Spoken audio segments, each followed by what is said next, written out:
الحمد لله وحده والصلاة والسلام على من لا نبي بعده ولا رسول بعده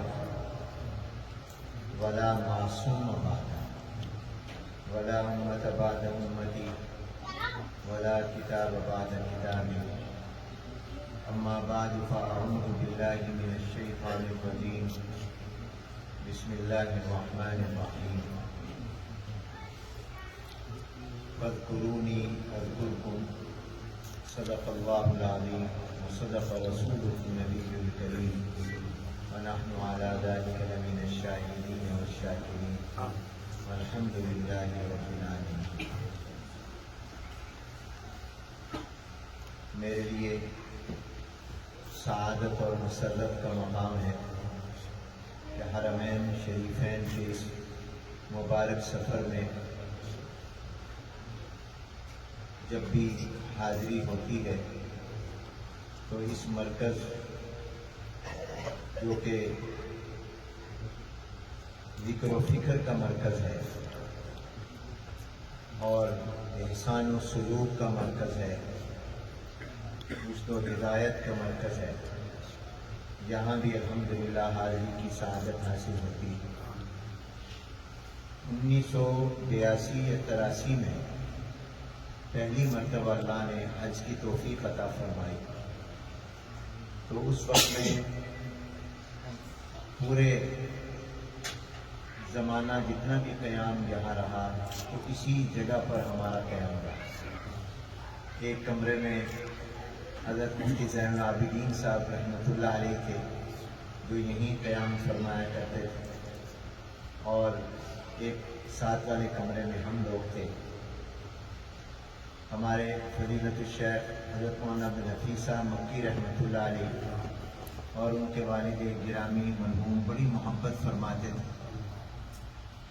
مینا میں بھی انہی کے نظم کے تحت ہم نے حج کیا، پھر اس کے بعد اللہ نے جب دوسرے حج پر تیسرے پر بلایا وہ بھی ان حضرات کے ساتھ ہی کیا، اور یہ جگہ جو ہے بڑے اکابر مشائخ بزرگ اللہ والے اور اصحاب دل یہاں ماشاءاللہ یہ ان کا مرکز ہے۔ اور پھر ہمارے حضرت مولانا عبد الحفیظ صاحب مکی رحمۃ اللہ علیہ خود بہت عظیم شخصیت تھے، روحانی شخصیت تھے، اللہ نے پورے عالم میں ان سے کام لیا۔ اور پھر ان کی جو نسبت اور محبت تھی حضرت شیخ الحدیث مولانا محمد زکریا صاحب رحمۃ اللہ علیہ کے ساتھ، اس کی بھی بڑی برکات تھی۔ اس لیے اس جگہ کے ساتھ ہماری بڑی یادیں وابستہ ہیں۔ اب 1982 اور 83 اور اب 2022 ہے، آپ اندازہ لگا رہے ہیں کہ کتنا زمانہ گزرا کہ ہمارا اس مرکز سے الحمدللہ محبت کا تعلق ہے۔ حضرت جب بھی پاکستان تشریف لاتے تھے تو الحمدللہ جامعہ خیر مدارس ملتان ضرور تشریف لاتے تھے، بڑی محبت فرماتے تھے۔ خوشی ہوتی ہے کہ الحمدللہ حضرت کے ساتھیوں نے، رفقا نے، اور خاص طور پر حضرت کے صاحبزادگان نے، حضرت مولانا عبدالرؤوف صاحب، مولانا عمر مکی صاحب دامت برکاتہم العالیہ، ہمارے بھائی محمد صاحب، سب حضرات اور جتنے بھی یہاں موجود ہیں، انہوں نے اس سلسلے کو جاری و ساری رکھا ہوا ہے۔ اللہ تبارک و تعالی اسے مبارک فرمائے اور قبول فرمائے۔ اس لیے میں راستے میں کہہ رہا تھا کہ ہم تو مکہ المکرمہ میں جو بھی حاضری ہوتی ہے تو یہاں کے مناسک کا ایک حصہ سمجھتے ہیں یہاں حاضری کو، تو یہاں پر ہمیں حاضری ہماری یہ سعادت ہوتی ہے اور بہت سے انوار و برکات ہمیں یہاں حاصل ہوتے ہیں۔ اس لیے کہ اس جگہ پر ہر وقت اللہ کا ذکر ہو تو یقیناً وہاں بڑی برکات ہوتی، انوارات ہوتی۔ حکیم الامت مجدد الملت والدین حضرت محمد اشرف علی تھانوی رحمۃ اللہ علیہ سے کسی نے پوچھا کہ حضرت بعض لوگ یہ دعا کرتے ہیں، تمنا کرتے ہیں، آرزو کرتے ہیں کہ ہماری موت مدینہ منورہ میں آئے اور جنت البقیع نصیب ہو جائے، اللہ ہم سب کو نصیب فرمائے۔ بہت سے حضرات مکۃ المکرمہ میں، جنت المعلا میں موت کی تمنا کرتے ہیں کہ وہاں دفن ہو جائیں، تو کیا اس کا کوئی فائدہ بھی ہوتا ہے؟ کام تو انسان کے اپنے ایمان اور نیک اعمال نے آنا ہے، تو اگر کسی ایسی جگہ پر اس کی تدفین ہو جائے جہاں کوئی اللہ والے دفن ہو یا حرمین شریفین میں ہو، تو اس کو کیا فائدہ ہو؟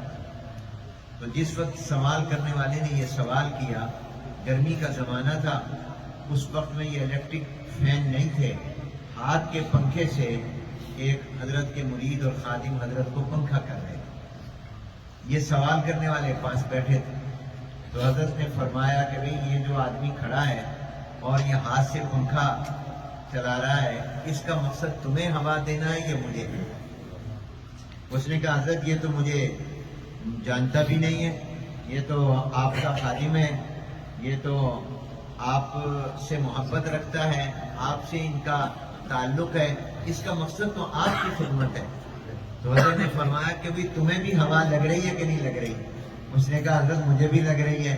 تو فرمایا بس اسی طرح جیسے اس کا مقصد تو مجھے ہوا دینا ہے، لیکن تم میرے پاس آ کر بیٹھ گئے تو تمہیں بھی ہوا لگ رہی ہے، تو جب اللہ والوں کی قبروں پر رحمت کی ہوائیں چلتی ہیں تو آس پاس کے جتنے لوگ ہوتے ہیں سب کو فائدہ پہنچتا ہے۔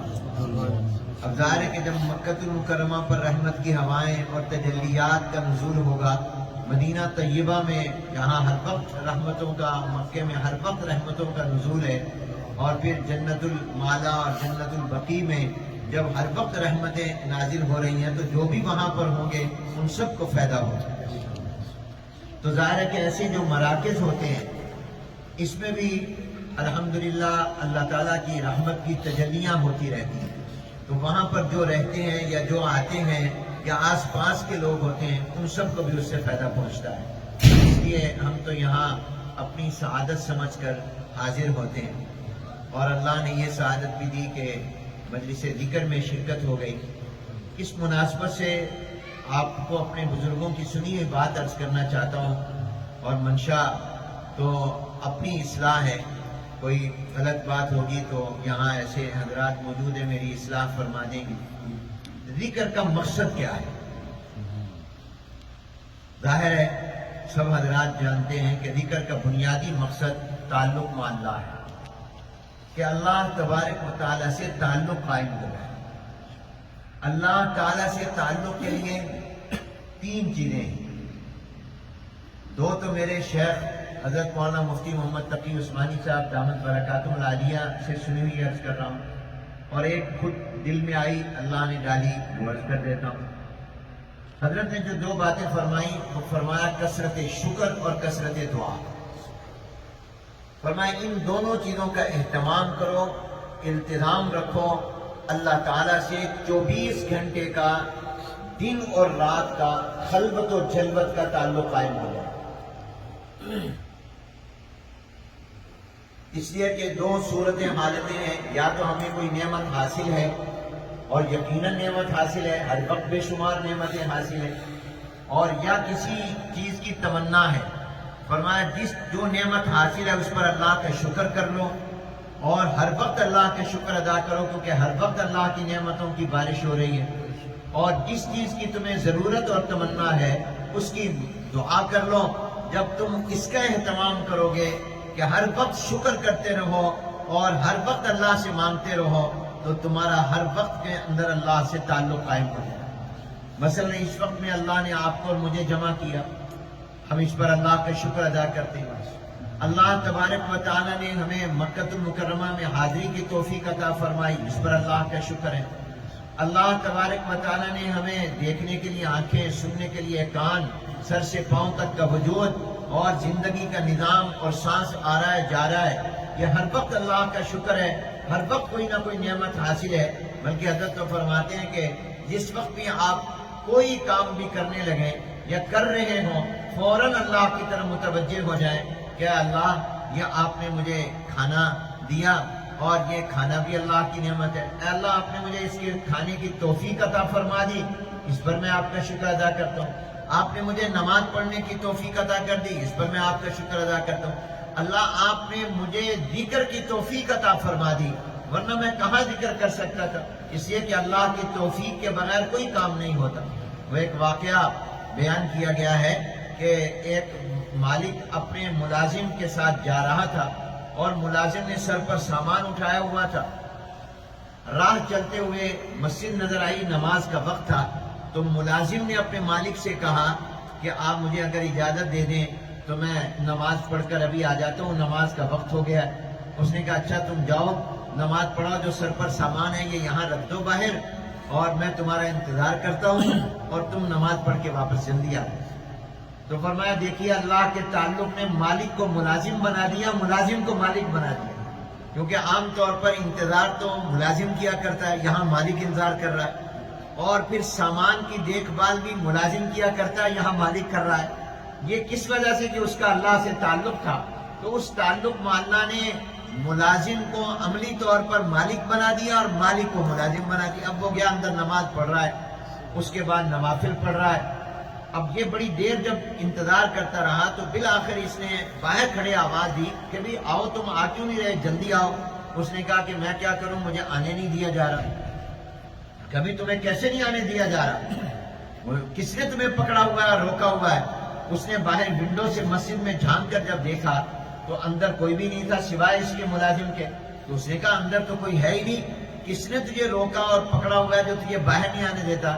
تو اس نے جواب میں کہا ہے وہی ہستی جو تجھے باہر سے اندر نہیں آنے دے رہی، وہ مجھے اندر سے باہر نہیں آنے دے رہی۔ جو تجھے باہر سے اندر نہیں آنے دے رہی وہ مجھے اندر سے باہر نہیں آنے دے رہی۔ وہ اللہ جس کو توفیق دے دے، اب توفیق دی تو ملازم کو دے دی، مالک کو نہیں دی۔ اسی طرح ایک واقعہ یہ ہے کہ ایک مرتبہ اللہ نے اسرائیل علیہ السلام سے پوچھا، ملک الموت سے، کہ کیا تمہیں آج تک کسی کی روح نکالتے ہوئے اس پر کوئی ترس بھی آیا ہے؟ اس نے کہا مجھے اپنی اب تک کی پوری زندگی میں صرف 2 شخصوں پر روح نکالتے ہوئے ترس آیا اور کسی پر نہیں۔ کہا کن پر آیا؟ کہا ایک تو مرتبہ ایسا ہوا کہ ایک کشتی میں کچھ لوگ سوار تھے اور وہ دریا میں، سمندر میں طوفان آ گیا، جس کی وجہ سے کشتی ٹوٹ گئی، تھوڑی سی باقی رہ گئی۔ تو اس میں ایک ماں بیٹا بھی سوار تھے، چھوٹا سا بچہ تھا اس کی گود میں تھا۔ تو آپ نے مجھے اللہ حکم کیا کہ اس کی ماں کی روح نکالنا۔ اب میں آپ کے حکم کا پابند تھا، مجھے ترس آیا اس بچے پر کہ اس کا کیا بنے گا، اس لیے کہ دریا اور سمندر میں کشتی ہے، وہ طوفان کی نظر ہو گئی ہے، ٹوٹ گئی ہے، اور جو ہے مائی نے سنبھالا ہوا ہے اور بچہ اپنے آپ کو خود سنبھال نہیں سکتا، اور اس کی روح نکالنے کا حکم آپ نے مجھے دے دیا۔ تو مجھے اس بچے پر ترس آیا، میں نے اس کی جان تو لے لی، لیکن مجھے ترس ضرور آیا کہ مجھے اگر اختیار ہوتا تو میں ابھی اس کو مہلت دیتا تاکہ یہ بچے کو کہیں پہنچا دیتی، پھر میں اس کی روح نکالتا۔ ایک تو مجھے اس پر آیا، اس بچے پر اس کی ماں کی روح نکالتے ہوئے۔ دوسرا ایک شخص تھا جس نے اللہ جنت بنوائی، اور اس نے جو کچھ سنا ہوا تھا کہ جنت کیسی ہوگی اسی طرح کی جنت تھا، وہ بہت بڑا آدمی، بادشاہ تھا، اور اس نے جنت تیار کروائی، کئی سال لگے، نہریں بنوائی، ہر طرح کے باغات، اور جب بن گئی اور اس کے معائنے کے لیے وہ آیا تو جب اس نے ایک پاؤں اندر رکھا، ایک پاؤں باہر تھا، اللہ آپ نے مجھے حکم دیا اس کی روح نکال۔ تو مجھے ترس آیا کہ اس نے اتنا پیسہ لگایا، اتنا وقت لگا، کم از کم یہ اپنی بنوائی ہوئی جنت دیکھ تو لیتا، اس کو اتنی مہلت تو مل جاتی، لیکن اللہ آپ نے اس کی بھی مہلت نہیں دی اور مجھے حکم دیا، مجھے اس پر بھی ترس آیا۔ تو اللہ نے فرمایا اسرائیل یہ 2 آدمی نہیں تھے، یہ ایک ہی آدمی تھا، تمہیں 2 آدمیوں پر ترس نہیں آیا، ایک ہی پر 2 مرتبہ آیا۔ یہ جو شخص تھا یہ شداد تھا، یہی وہ بچہ تھا جس کی بچپن میں آپ نے ماں کی روح نکالی تھی ہمارے حکم پر، ہم نے اس بچے کو ساحل پر پہنچایا، وہاں رہنے والی آبادی کے دل میں اس کی محبت ڈال دی، ایک خاندان نے اس کو اٹھا لیا، انہوں نے اس کی پرورش کی اور اس کو پالا، اور ہم نے ان کے دل میں محبت ڈالی تھی، پھر ہم نے اس کو مال، دولت، اقتدار، سب کچھ دیا، بجائے اس کے کہ یہ ہمارا شکر ادا کرتا کہ ہمارا باغی بن گیا، اس نے ہمارا مقابلہ شروع کر دیا۔ تو یہی وہ شداد تھا جس نے جنت بنوائی، اور یہ وہ تھا۔ تو آپ دیکھیے اگر اللہ توفیق نہ دے تو کسی کو اپنی بنوائی ہوئی جنت بھی دیکھنے کا موقع نہ دے، تو معلوم یہ ہوا کہ جو بھی توفیق ہوتی ہے وہ من جانب اللہ ہوتی ہے۔ تو تو یہ اللہ تبارک و تعالیٰ کا شکر ادا انسان ہر وقت میں کرے کہ اللہ آپ نے مجھے مجلس ذکر میں آنے کی توفیق عطا فرمائی، آپ نے مجھے صحت اور تندرستی دی، آپ نے مجھے ذکر والی زبان عطا کی، آپ نے مجھے ذکر کی توفیق عطا فرمائی۔ تو ہر وقت میں اللہ کا شکر، گاڑی میں بیٹھنے لگو اللہ کا شکر، اللہ آپ نے گاڑی دی، کتنی بہترین گاڑی دی، گھر پہنچو اللہ آپ کا شکر خیریت سے گھر پہنچا دیا، اللہ اپنے گھر میں پہنچا تو ماشاءاللہ بچے اور بیوی سب خیریت کے ساتھ ہیں، عافیت کے ساتھ ہیں۔ آپ دکان پر جائیں، اللہ آپ کی بڑا شکر کہ آپ نے مجھے دکان دی، مجھے کاروبار کا موقع دیا، آپ نے مجھے رزق عطا فرمایا، اولاد کو دیکھو فوراً شکر ادا کرو اللہ آپ نے مجھے اولاد کی نعمت عطا فرمائی۔ تو ہر وقت اللہ کا شکر ادا کریں، جب ہر وقت اللہ کا شکر ادا کریں گے تو اللہ سے آپ کو اور میرا براہ راست تعلق قائم ہو جائے گا، جو ذکر کا اصل مقصد ہے کہ تعلق مع اللہ قائم ہو جائے۔ ہر وقت جب اللہ کا شکر ہوگا تو اللہ سے تعلق قائم ہو جائے گا۔ اور شکر کتنی بڑی نعمت ہے، قرآن کریم میں غور کریں تو 4 فائدے ظاہر واضح طور پر اللہ نے شکر کے بیان کیے۔ ایک تو یہ فرمایا لئن شکرتم لازیدنکم، اگر تم شکر کرو گے تو میں تمہیں اور دوں گا۔ شکر کا ایک فائدہ تو یہ ہوتا ہے کہ جو نعمت حاصل ہو وہ محفوظ ہو جاتی ہے، اور دوسرا فائدہ یہ ہوتا ہے کہ اللہ تعالیٰ اور عطا کر دیتے ہیں۔ ایک اللہ والے کو اللہ کا دیدار ہوا اور انہوں نے عرض کی کہ کتنے اللہ والے ہیں، اللہ ہمیں بھی ایسا بنا دے کہ مجھے چند دن پہلے حضرت نے فرمایا کہ میرے ایک تعلق والے ہیں، ان کو جناب نبی کریم حضور اکرم صلی اللہ علیہ وسلم کی بیداری میں زیارت ہوتی ہے، اس لیے ہوتی ہے کہ وہ کثرت سے درود پاک پڑھتے ہیں، درود پاک بہت پڑھتے ہیں بیٹھے بیٹھے۔ تو حضور اکرم صلی اللہ علیہ وسلم کی ان کو زیارت خواب میں تو ماشاءاللہ کئی اللہ والوں کو ہوتی ہے، کتنے نیک بندے اور بندیاں ہیں۔ بلکہ میں نے ایک دن بخاری شریف کے سبق میں شروع دیکھ رہا تھا تو ایک شرح میں نے یہ واقعہ پڑھا کہ حضرت رابعہ بصریہ رحمۃ اللہ علیہا کو اللہ کا دیدار ہوا، عابدہ زاہدہ خاتون تھی۔ تو حضرت رابعہ بصریہ رحمۃ اللہ علیہا نے اللہ سے ایک سوال کیا، کہا اللہ مجھے آپ سے محبت ہے، تبھی تو میں محبت میں آپ کی راتوں کو اٹھ کر عبادت کرتی ہوں اور میں نے اپنی زندگی آپ کو منانے اور راضی کرنے میں گزاری ہے، لیکن اللہ مجھے اپنے دل میں کبھی کبھی یوں لگتا ہے کہ آپ کی محبت سے بھی زیادہ میرے دل میں سرکار دو عالم صلی اللہ علیہ وسلم، مجھے کبھی کبھی یوں محسوس ہوتا ہے کہ میرے دل میں اللہ آپ کی محبت تو ہے، لیکن کبھی کبھی مجھے حضور اکرم جناب نبی کریم صلی اللہ علیہ وسلم کی محبت زیادہ معلوم اور محسوس ہوتی ہے۔ تو اس سے کہیں میرا ایمان تو خطرے میں نہیں ہے؟ تو اللہ نے جواب میں فرمایا رابعہ پریشان نہ ہو، حضور کی محبت بھی میری محبت ہے، حضور علیہ السلام کی محبت بھی میری ہی محبت ہے، اس لیے کہ تمہیں جو سرکار دو عالم سے ان کی محبت ہے وہ اس لیے ہے کہ وہ میرے محبوب ہیں، تو اس لیے کہ میں نے ان کو نبی اور پیغمبر بنایا، ان کے سر مبارک پر ختم نبوت کا تاج رکھا۔ تو کتنے اللہ والے بندے بندیاں جن کو اللہ کی زیارت ہوتی ہے، تو ان کو زیارت ہوئی، انہوں نے کہا اللہ آپ نے جو مجھے نعمتیں دی ہیں ان میں سے کوئی واپس نہ لینا، مجھے اور نعمت کوئی نہیں چاہیے۔ اللہ تعالیٰ نے فرمایا میں تو تمہیں اور بھی دوں گا۔ ان کا اللہ مجھے ضرورت نہیں، اولاد کافی، کاروبار کافی، عزت کافی، ہر چیز موجود ہے، یہ واپس نہ ہو۔ تو اللہ نے فرمایا یہ بتاؤ تم شکر کرنا بند کرو گے؟ انہوں نے کہا اللہ میں شکر کرنا تو بند نہیں کروں گا۔ فرمایا تم شکر کرتے رہو گے ہم دیتے رہیں گے، تم شکر کرنا بند نہیں کرو گے ہم دینا بند نہیں کریں گے، کیونکہ ہمارا اعلان ہے لئن شکرتم لازیدنکم، ہمارا اعلان دعویٰ اور وعدہ غلط نہیں ہو سکتا۔ اس لیے ایک فائدہ یہ ہے کہ جو نعمت حاصل ہے وہ محفوظ اور سیف ہو جاتی ہے۔ دوسرا فائدہ یہ ہے کہ اللہ تعالیٰ اور نعمت عطا کر دیتے ہیں۔ تیسرا فائدہ کیا پیاری آیت ہے قرآن کریم کی، ما یفعل اللہ بعذابکم ان شکرتم، اللہ کو کیا پڑی کہ وہ تمہیں عذاب میں ڈالے اگر تم شکر کر رہے ہو، اللہ کو کیا پڑی کہ وہ تمہیں تکلیف میں ڈالے۔ اور چوتھا فائدہ وہ آیت مبارکہ قرآن کریم میں اللہ نے وَإِن تَشْكُرُوا يَرْضَهُ لَكُمْ، اگر تم شکر کرو گے اللہ تم سے راضی ہو جائے۔ تو یہ 4 ایسے فائدے، ویسے تو بے شمار فوائد ہیں، اعظم الفوائد ہیں۔ سب سے پہلا نعمت جو حاصل ہے وہ محفوظ ہو جاتی ہے، واپس نہیں، اللہ اور نعمت عطا کر دیتے ہیں، اللہ اس کو عذاب سے محفوظ کر دیتے ہیں، اور سب سے بڑھ کر یہ کہ اللہ کی رضا مل جائے۔ تو کثرت شکر کا اہتمام کیا جائے، اور پھر انسان ہر وقت اللہ سے مانگتا ہے اللہ اپنی رضا دے دے، جنت دے دے، اے اللہ قرض سے نجات عطا فرما دے، صحت عطا فرما دے، تندرستی عطا کر دے، اللہ مجھے معاف کر دے، تو ہر وقت دعا کا اہتمام کرے۔ تو کثرت شکر اور کثرت دعا، ان دونوں چیزوں کا یہ کہ قرآن کریم کا خلاصہ سورہ فاتحہ ام القرآن ہے اور ام الکتاب ہے، اور سورہ فاتحہ کے اندر ہمیں دو چیزوں کی تعلیم دی گئی ہے، ایک شکر کی اور ایک دعا کی۔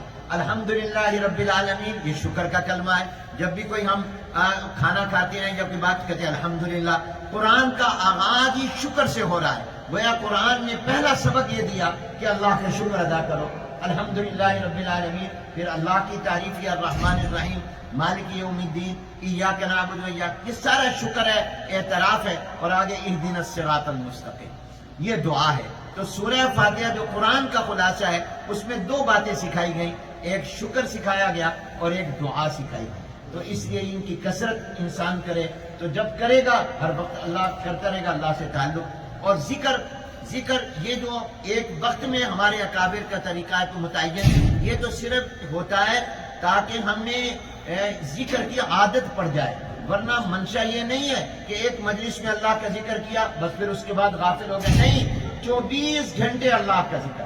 جناب نبی کریم صلی اللہ علیہ وسلم ہر وقت اللہ کا ذکر کرتے تھے، اٹھتے بیٹھتے اللہ کا ذکر، کہیں الحمدللہ، کہیں سبحان اللہ، کہیں ماشاءاللہ، کہیں لا حول ولا قوت الا باللہ، چلتے پھرتے ہر وقت میں اللہ کا ذکر۔ کتنی دعائیں حضور علیہ السلام سکھائیں، وہ سب ذکر ہے، اور یہ شکر کے کلمے انسان بولے تو تب بھی وہ ذکر ہے۔ تو یہ تین چیزوں کا اہتمام انسان کر لے، یہ ذکر کا اور شکر کا اور دعا کا، تو انشاءاللہ انسان کا اللہ سے تعلق مضبوط بھی ہو جائے گا اور قائم بھی ہو جائے گا، اور اصل مقصد جو ہے وہ اللہ سے تعلق ہے، وہ اللہ سے اپنا کی دوستی ہے۔ اللہ آپ کو بھی نصیب فرمائے، مجھے بھی نصیب فرمائے۔ یہ تو میں نے اپنے بزرگوں کی سنی ہوئی باتیں اور سبق آپ کے سامنے عرض کیا، ورنہ میں تو خود محتاج نصیحت ہوں، اور میں تو خود اس بات کا محتاج ہوں کہ آپ حضرات کی میں ارشادات سنتا۔ اللہ تعالیٰ اس کو مبارک فرمائے، اور اللہ تعالیٰ اس خانقاہ کو ہمیشہ آباد رکھے، اور اللہ تعالیٰ ان سلسلوں کو ہمیشہ قائم رکھے۔ حضرت مولانا عبدالرؤوف صاحب ماشاءاللہ، اللہ تعالیٰ ان کی عمر میں برکت دے، آپ سب حضرات کی، ہمارے مولانا اسد صاحب، بھائی محمد صاحب، ان حضرات سے یہ تو بعد میں آئے، ان سے ہمارا تعلق اور آپ سے تعلق تو 1982-83 سے ہے، اس لیے آپ کا بہت بڑا حق ہے ہم پر۔ تو اللہ تعالیٰ اس کو ہمیشہ آباد رکھے، اور ہمارے شیخ حضرت مولانا عبدالحفیظ صاحب مکی رحمۃ اللہ علیہ کے درجات آخرت کو بلند سے بلند تر فرمائے، اور یہ حضرات آپ سب صدقات جاریہ ہیں ان کے لیے، کتنا بڑا صدقہ جاریہ ہے، اللہ تعالیٰ اس کو مبارک فرمائے۔ ہم نے تو ابھی خیر المدارس کی جو مسجد نئی تعمیر ہو رہی ہے، جس کا 60% کام ہو گیا، 40% باقی ہے، 7000 نمازیوں کی اس میں گنجائش ہے، تو ہم نے وہاں جہاں مسجد بنائی ہے، مسجد کے ساتھ خانقاہ بھی بنائی، اور باقاعدہ خانقاہ بنائی ہے، ذاکرین کے لیے بھی ہم نے کمرے بنائے، تبلیغی جماعت کے لیے بھی الگ قیام کے لیے کمرے بنائے، ان کا کچن بھی الگ بنایا ہے۔ اور بس دعا فرما دیں آباد، حضرت زندہ ہوتے تو میں ان سے عرض کرتا حضرت آپ آئیں اور آ کر اس کے افتتاح فرمائیں، ابھی ان حضرات سے کہتا ہوں کہ یہ جانشین ہے، تو الحمدللہ یہ بہترین جانشین ہے اپنے جانے والوں کے، یہ سب حضرات، اللہ تعالیٰ مبارک فرمائے۔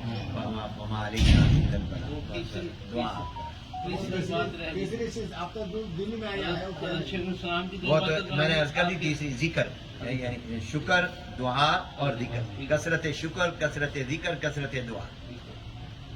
باقی حق 4 یار ہو جائے گا۔ ایک چوتھی بات بھی ہے، وہ ہے فکر